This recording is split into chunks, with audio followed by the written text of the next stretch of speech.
Here we are. It's an enormous night in American history. You have been through this before. We have a few of tomorrow's headlines up. Look at that. Trump impeached. That's the Washington Post there. What are your thoughts on this? Impeached, USA Today. What are your thoughts? That the moment of gravity is so grave because we have a Republican Party that does not want to participate in the reality of what this president has done. And that's far different than we've had in other impeachments, particularly the Nixon impeachment. The idea that given the grievous nature of this president's offenses and what he's been accused of, even if there are Republicans who believe, in fact, he's innocent, the willingness of the Republicans to fall in line without any serious questioning, without any presentation of evidence of their own that would contradict what he would do. We are in a very, very dangerous place. And also, what comes to mind watching Trump is that he is a demagogue in the mold of Joe McCarthy, but far more dangerous because he is the president of the United States.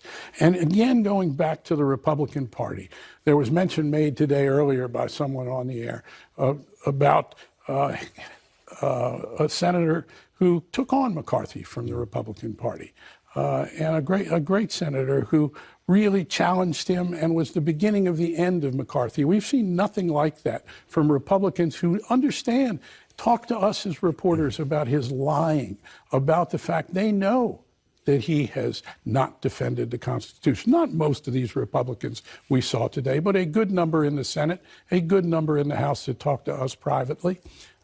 This is extraordinary. But, John, tonight he was out at a rally. This was the longest rally speech of his presidency tonight. Speaking, as Carl is saying, many Republicans know that he's lying, and they know that he did something wrong. Tonight, I guess it's bothering him. Maybe, I don't know why, but it was the longest speech. What do you make of that? He's clearly troubled by this, and he is not used to being told what he can and can't do. He spent his entire life getting away with whatever he wanted to get away with, and somebody's finally called him on it and put a real mark on his career that he didn't ever want or dream would happen. But he doesn't listen to anybody, so it's not surprising. And Carl is right. We need a Margaret Chase Smith. That's exactly the right person. Not only I was a Republican. To. Right. We need someone like that to come forward and take the colleagues down a notch and tell them, listen, this is a serious problem. This is our democracy that we're playing with, and we don't tolerate this kind of behavior in this country. Yeah. Two articles of impeachment here, obstruction of Congress and abuse of power. Equally as strong, Carl? Yeah, look, they're almost the tip of the iceberg. You have to understand that this impeachment also is not just about Ukraine in the sense that it follows the Mueller investigation.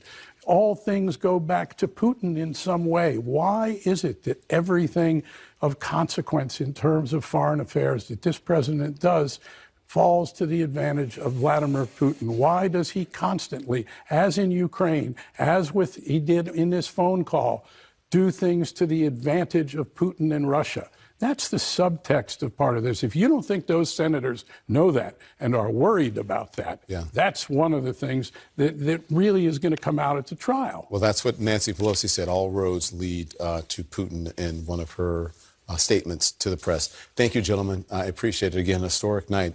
President Donald Trump impeached by the House of Representatives.